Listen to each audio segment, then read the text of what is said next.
अहिंसामय विश्व धर्म की जिनवाणी माता की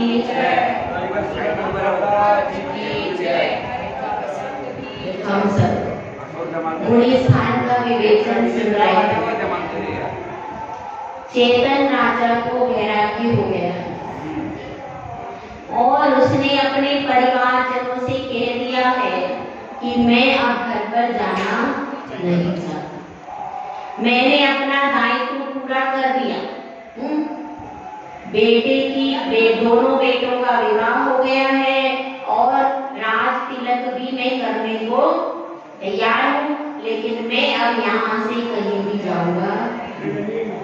अब यहाँ संदेशा लेकर के सब परिवार के लोग यानी कौन कौन, ज्ञान कुमार, दर्शन कुमार और सेनापति दूत सब पूरा परिकर वापिस लौट के आ रहा। कहाँ पर? चेतनपुरी में वापिस लौट करके पूरा परिकर आ रहा। और इधर देखें हम मोहपुरी में जो महल बना था, थोड़ा सा अपन आगे चलते हैं।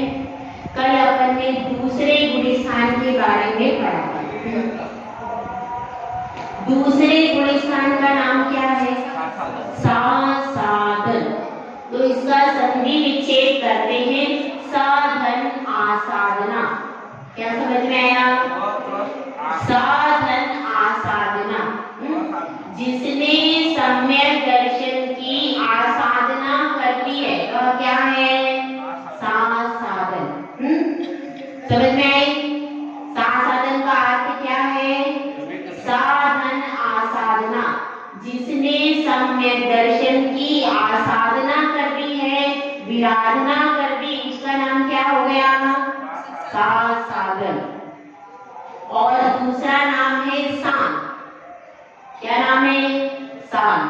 सान का अर्थ है साधन अन, जो अनंतानुबंधी के उदय से उत्पन्न हुआ है। अनंतानुबंधी में से क्रोध, मान, माया, लोभ, इन चार में से किसी भी एक कषाय के उदय होने पर जो गुणी स्थान उत्पन्न हुआ है उसका नाम क्या है? साधन। तो इसके दो नाम हैं, ठीक है? कौन कौन से दो नाम बताए? पहला साधन मतलब सम्यक दर्शन की आसाधना से उत्पन्न हुआ। दूसरा है सान यानी साधन अन यानी अनंतानुबंधी के उदय से, जो अनंतानुबंधी के उदय से सहित है वो क्या है? सान। तो अभी कल इसका प्रकरण पूरा हो गया था। अब उसमें थोड़ा सा एक संशोधन समझ लीजिए कि उसमें मैंने दही गुड़ वाला उदाहरण दिया था, यह तीसरे गुण स्थान का उदाहरण है। इसलिए आपने कल जो लिखा था उसमें संशोधन कर लीजिए। वह तीसरे गुण स्थान का उदाहरण है कि जिसमें मिले जुले परिणाम होते हैं और दही गुड़ व मिश्रण, किसका है ये? तीसरे गुण स्थान का लिख लेना, ठीक है? अब हम थोड़ा सा वहीं पर आते हैं जहाँ पर चेतन राजा बैठा हुआ है। चेतन राजा के साथ में एक था जीव कुमार। अब कोई यह बताएगा कि वह जीव कुमार कौन से गुण स्थान में वर्तमान में है? बताइए। कहाँ है? वह पहले गुण स्थान में है, क्योंकि दूसरे गुण स्थान का काल अल्प था, छयावली, और वह पूरा हो गया। और पूरा होने के बाद उसका सम्यक दर्शन छूट गया और वो कहाँ आ गया? पहले गुण स्थान में आ गया, ठीक है? अब ये बात आपको समझ में आई। तो अब उसको पश्चाताप हो रहा है क्या कि मैं तो कहाँ पर था? सम्यक दृष्टि था, चतुर्थ गुण स्थान में था और मैंने सम्यक दर्शन की विराधना कर दी। अब उसकी इच्छा क्या हो रही है कि मैं वापिस सम्यक दर्शन को प्राप्त करूं। तो उसके परिणाम बने, लेकिन कैसे बने? कुछ सम्यक रूप और कुछ मिथ्या रूप, ठीक है?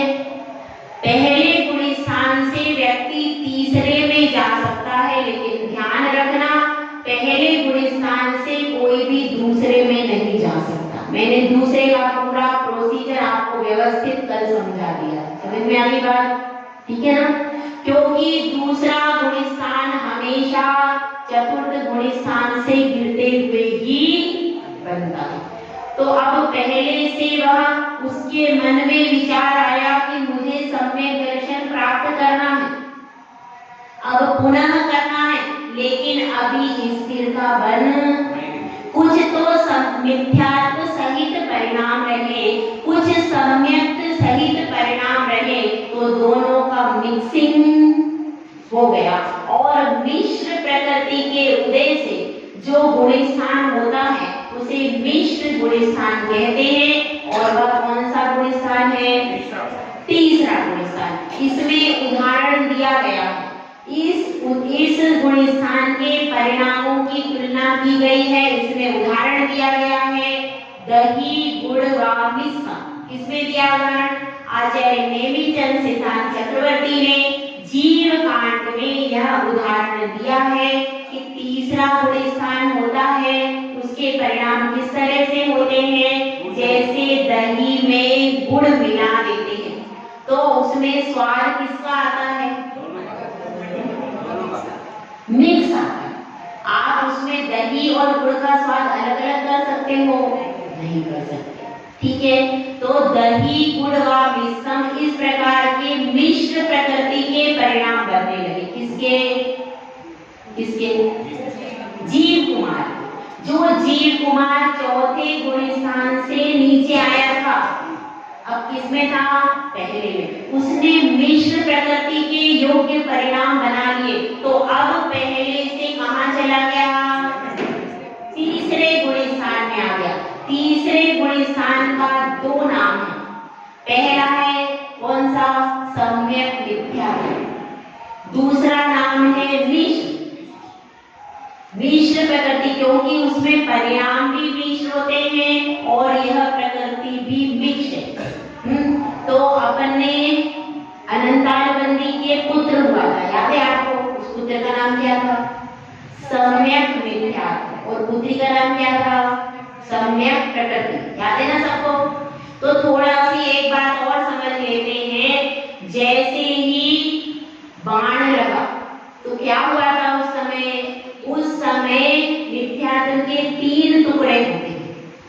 एक टुकड़ा तो मिथ्यात्व होता है, दूसरा टुकड़ा होता है सम्यक मिथ्यात्व और तीसरा टुकड़ा होता है सम्यक प्रकृति। समझ में आया?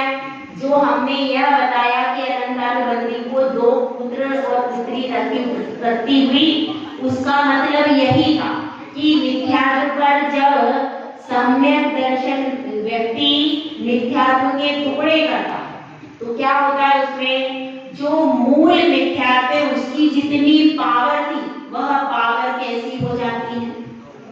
कम हो जाती है। जैसे आपने दूध में से घी निकाल लिया तो अब उसकी पावर कैसी रहेगी? अब उसकी पावर कम रहेगी। दही में से आपने क्या निकाल लिया?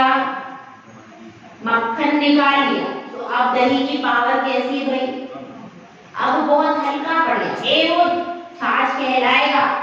उसकी प्रकृति चेंज नहीं होगी लेकिन उसकी पावर कम रह गई।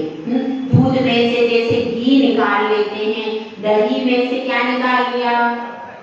दही में से हमने मक्खन निकाल लिया। और देखिए आपने कोई फ्रूट, अनार में जैसे क्या किया? अनार को अपन ने जूस निकाल लिया। तो जैसे अपन जाली से निकालते हैं ना जूस, तो क्या करते हैं? उसको दबा करके निकालते हैं जूस, तो उसमें क्या रह जाता है? अब रस निकालने के बाद अनार के उसमें कुछ रह जाता है, वह कमजोर हो जाता है, उसमें कोई पावर। तो इसी प्रकार से जब तीन टुकड़े हो गए तो मिथ्यात्व पावरफुल, जितना पहले उसका प्रभाव था और जिस हिसाब से वह दर्शन मोहनी के माध्यम से जीव को घुमा रहा था, वह भेद विज्ञान के प्रभाव से अब कैसा हो गया? अब उसका प्रभाव बहुत कम रह गया और उसका जो पावर था वह कैसा रह गया? अब कहाँ गया? दो पुत्र और पुत्री हुए ना, सम्यक मिथ्या तो सम्यक प्रकृति, सारा पावर उसमें आ गया। इसको थोड़ा सा और समझिए। जैसे कि हम विवाह करते हैं, विवाह के समय हमारी जो शक्ति होती है, ठीक है, और हम रत्नों को उत्पन्न कर लेते हैं, उसके बाद हमारी शरीर की शक्ति भी कैसी हो जाती, कम हो जाती है। क्यों? क्योंकि जो हमारी शक्ति थी वो कहाँ चली गई, उनका पूरा शरीर निर्माण करने में वह पूरी पावर चली जाती है, इसलिए हमारे पास शक्ति कम हो जाती है।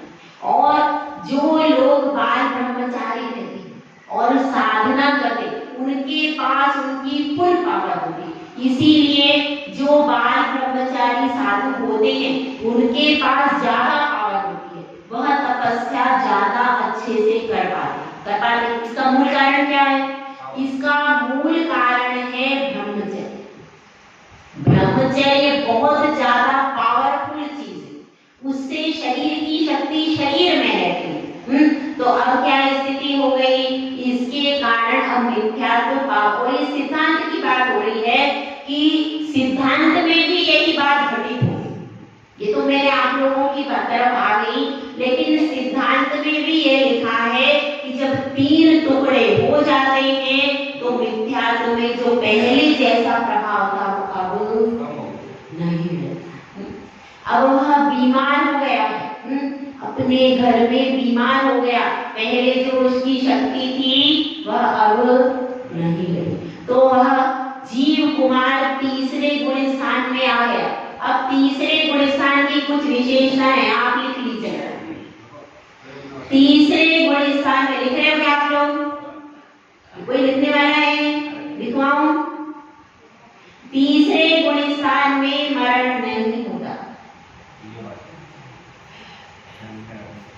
तीसरे गुण स्थान में मिश्र प्रकृति का उदय होता है। इसमें किसी भी आयु का बंध नहीं होता। मारणांतिक समुद्घात नहीं होता। लिख पा रहे हो? ये तो नहीं लिख पा रहे, पेपर देना है इसका भी। समझ में आया? पहला क्या बोला था? इस गुण स्थान में मरण, इस गुण स्थान में किसी भी आयु का बंध, मारणांतिक समुद्घात नहीं होता। और क्या होता है? मिश्र प्रकृति के उदय से यह गुण स्थान होता है। और इसमें किसी भी प्रकृति का के बंध का अभाव, इसमें कोई प्रकृति की बंध विच्छति भी नहीं। अब अपन इसमें थोड़ा सा समझ ले कि तीसरा गुण स्थान क्या चीज है। समझ लो, सुन लो। तीसरा गुण स्थान ऐसा पड़ाव है कि जिससे जीव कभी भी मृत्यु को प्राप्त नहीं होता। इस गुण स्थान में मरण नहीं होता। अगर आप इस गुण स्थान में आ गए तो आप इस गुण स्थान में मरण नहीं कर सकते। समझ में आ गया? और इसमें किसी भी आयु का बंध नहीं होता। क्यों नहीं होता? क्योंकि एक सिद्धांत समझ लीजिए, आयु का बंध या तो सम्यक अवस्था में होता है या मिथ्यात्व अवस्था में होता है। समझ में आएगा?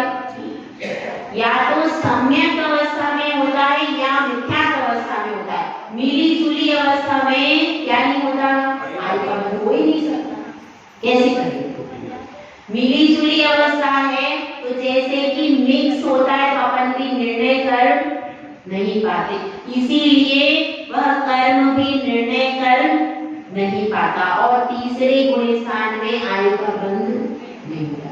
ठीक है, अब ये 2-3 विशेषताएं हैं तो अपने को समझ में आ गया तीसरा गुण स्थान किस लिए बनता है, किस प्रकृति के उदय से बनता है, उसका उदाहरण क्या है, यह सब आपको बता दिया। अब उसमें परिणति कैसे होगी?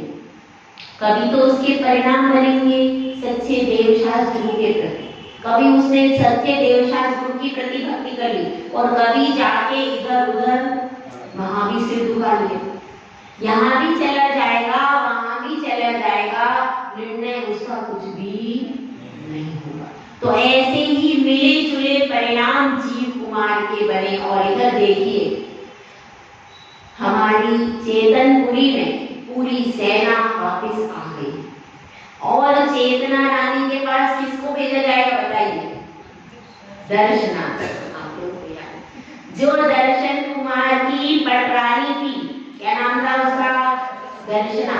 वह पटरानी दर्शना अत्यंत चतुर थी, मीठा बोलने वाली थी, तो उसको सब बात बता करके और चेतना रानी के पास में भेज दी। अब वह कहती है, बड़े प्रेम से बोलती है, आप भी बोलती हो अपनी माताओं से प्रेम से? तो अब अपनी सासू जी से बोलती है, क्या बोलती है? हे सासू जी, ऐसे बोलेंगे? कैसे बोलेंगे? आप कैसे बोलते हो? आपको क्या, आप क्या संबोधन करते हो? संबोधन ही नहीं करते, तभी तो आपके काम नहीं होते। क्या बोलेंगे?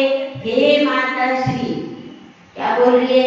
हे माता श्री, अब आपको कोई चिंता की आवश्यकता नहीं है, हम लोग बहुत भाग्यशाली हैं, हमारे महाराजा का पता चल गया है, वे सकुशल हैं, स्वस्थ हैं, उन्हें किसी भी प्रकार की परेशानी नहीं है। अब आप निश्चिंत होकर के अन्न जल अच्छे से ग्रहण कीजिए। तो अब क्या कहती है वो? चेतना रानी के पूछती है, अच्छा कहाँ है महाराज जी?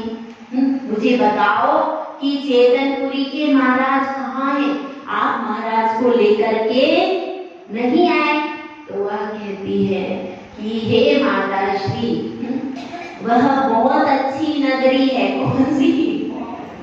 मोहपुरी बहुत अच्छी नगरी है, और अब वे आपके कहने से ही आएंगे। हम आपको लेकर के वहां पर जाएंगे, क्योंकि वे श्री गुरु के चरणों में बैठे। अच्छा, वे श्री गुरु के चरणों में पहुंच गए। मेरे अहो भाग्य कि ऐसे स्वामी मुझे मिले जो मुनिराज के चरणों में बैठे। मैं तो यही चाहती थी क्या कि वे सच्चे देव शास्त्रों के भक्त बने। आज वे मुनिराज के चरणों में बैठे, मेरा जीवन धन्य हो गया। क्योंकि चेतना रानी कौन थी? सम्यक दृष्टि थी, तो उसको अत्यंत हर्ष हुआ। और फिर क्या करते हैं? फिर वह धीरे से दर्शना सुनाती उनको बात कि एक और शुभ सूचना है कि उनको वैराग्य हो गया है, संसार शरीर भोगों से वैराग्य हो गया है और वे दीक्षा लेना चाहते हैं। और ये सुनती है तो चेतना रानी गदगद हो जाती है। कितना अच्छी घड़ी है आज, जो मैं ऐसे कुल में मेरा विवाह हुआ, ऐसे स्वामी मुझे मिले जो कि निर्ग्रंथ लिंग को धारण करेंगे, जो कि मुनिराज बनेंगे और जिन शासन की पताका फहराएंगे। मेरा जीवन सार्थक हो गया ऐसे स्वामी को पाकर, ऐसा कहती है। और अब मुझे भी इन संसार के सुखों से क्या प्रयोजन है, जब मेरे स्वामी ने मोक्ष मार्ग पर बढ़ने का निर्णय कर लिया, तो मैं भी उसी पथ पर जाऊंगी। कहते ना, वो एक भजन है, वह राजुल भी उस पथ पर चलती है ना। वह कौन सी धरती है? गिरनार की धरती है।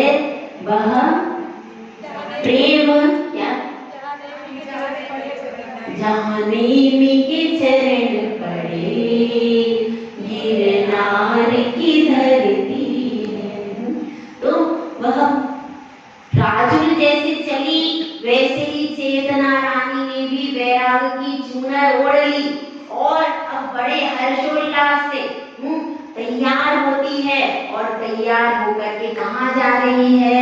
अब मैं अपने स्वामी को देखूंगी और मेरे स्वामी की दीक्षा को देखकर मेरी आंखें धन्य हो जाएंगी। और पहले मैं अच्छे से दीक्षा देखूंगी, उनको आहार कराऊंगी, उसके बाद मैं दीक्षा, क्योंकि मैं पहले दीक्षा ले लूंगी तो उनको आहार कैसे कराऊंगी। इसलिए अब वो क्या सोच रही है कि कब मेरे स्वामी दीक्षा ले और फिर मैं उनको क्या करूं? नमोस्तु पढ़वाहन करूं और फिर क्या कराऊं? उनका आहार कराऊं और उसके बाद फिर मैं भी दीक्षा ले लूंगी। मैं भी धीरे धीरे अभ्यास करके क्या ले लूंगी, दीक्षा ले लूंगी। और वो अब घर में सबसे कह देती है कि देखो मेरे स्वामी जहाँ गए हैं मैं भी अब वहीं जाऊंगी, और अब मेरा भी अब इस घर से कोई संबंध